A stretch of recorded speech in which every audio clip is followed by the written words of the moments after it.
அனைவருக்கும் வணக்கங்க. இப்போ நான் வந்துங்க நந்திகேஸ்வர அஸ்ட்ராலஜிலேருந்து பேசுகிறேங்க. ஒரு சிலருக்குங்க வர்க்கோத்தம்னா என்னன்னு தெரியாதுங்க. வர்க்கோத்தமம் என்றால் என்ன? ராசி கட்டத்தில் ஒரு கிரகம் அமைஞ்சிருந்ததுன்னா அதே கிரகம் அதே வீட்டில் நவாம்ச கட்டத்தில் இருக்கிறதாங்க வர்க்கோத்தமம். இந்த வர்க்கோத்தம் பெற்ற கிரகங்கள் இரட்டிப்பு பலனை தரும். குருவெல்லாம் தனுசு வீட்டில் உட்காந்துருச்சுன்னு வச்சுக்கோங்க, நவாம்ச கட்டத்தில் குரு என்னங்க ஆகும்? ஆட்சி உச்சம் பெற்றிருக்கும். அதேமாதிரி சூரியனுமே சிம்ம வீட்டில்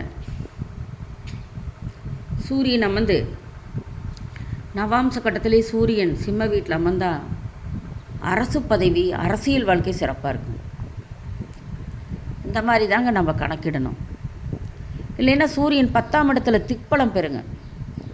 சூரியன் 10 லக்கணத்திலிருந்து 10ஆம் வீட்டில் உட்காந்துருந்தாலும் நவாம்ச கட்டத்தில் அதே மாதிரி உட்காந்துருந்தோம் தொழில் சிறப்பாக வருவார், கோடீஸ்வரனாக வாழ்வான். இதுதாங்க வர்க்கோத்தமம், இரட்டிப்பு பலனை தரும். சரி, 27 நட்சத்திரம் இருக்குங்க. ஒவ்வொன்றுக்கும் 4 நட்சத்திர பாதம் இருக்குது. அந்த 27 × 4 பெருக்கினீங்கன்னா 108 பாதங்கள் வரும். இந்த 108 பாதங்களும் வர்க்கோத்தமாக அடையாதுங்க.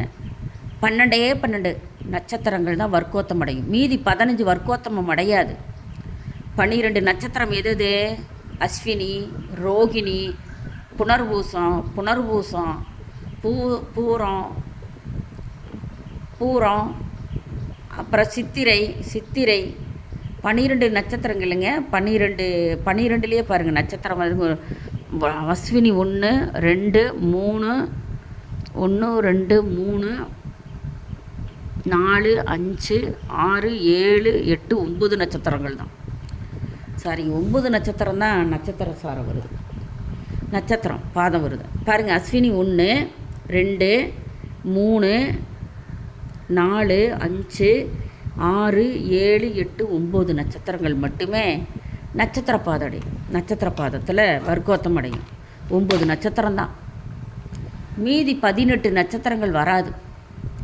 இந்த 9 நட்சத்திரம் 2 தடவை வந்திருக்கு பாருங்கள். இதில் 1 இதில் 1 இதில் 1, அப்போ 12ல் 3 போயிடுது இல்லைங்க. அப்போ 9 நட்சத்திரங்கள் மட்டுமே இந்த நட்சத்திர பாதத்தில் வர்க்கோத்தம் அடையும். 27ல் 9 நட்சத்திரம் போக மீதி 18 நட்சத்திரங்கள் வர்க்கோத்தகம் அடையாது. சரி பாருங்கள், அஸ்வினி 1ஆம் பாதம் மேசத்தில் அதிபதி கேதுங்க. அதிபதி கேது. அப்போ கேது பாருங்கள், நட்சத்திர ராசி அதிபதி மேசத்தில் வந்துங்க மேசம் கேது. இப்படி தான் வர்க்கோத்தம் அடைவாங்க. ரோகிணி 2ஆம் பாதம் தாங்க வரும். நட்சத்திர ராசி எது வருங்க? ரிஷபத்தில் வரும். அதிபதி சந்திரனாக வருவார். புரியுதுங்களா? அதிபதி சந்திரனாக வருவார். ஏன்னா ரோகிணி நட்சத்திரத்துக்கு அதிபதி சந்திரன், அஸ்வினியோட நட்சத்திரத்துக்கு அதிபதி கேது. நட்சத்திர அதிபதி தான் இது போட்டிருக்கிறேங்க. இது நட்சத்திர ராசி, புரியுதுங்களா? இது நட்சத்திர அதிபதி, குழப்பிக்காதீங்க. வீட்டினுடைய அதிபதி இல்லை, நட்சத்திரத்தினுடைய அதிபதி. நட்சத்திர அதிபதிங்க, இது இம்பார்ட்டன்ட். சரி, இதெல்லாம் தான் வர்க்கோத்தம் அடையும். ரோகிணி 2ஆம் பாதங்க. நட்சத்திர ராசி வந்து எதுங்க?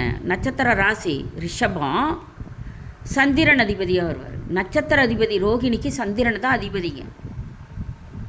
சந்திரனுடைய நட்சத்திரம் தான் ரோகிணி,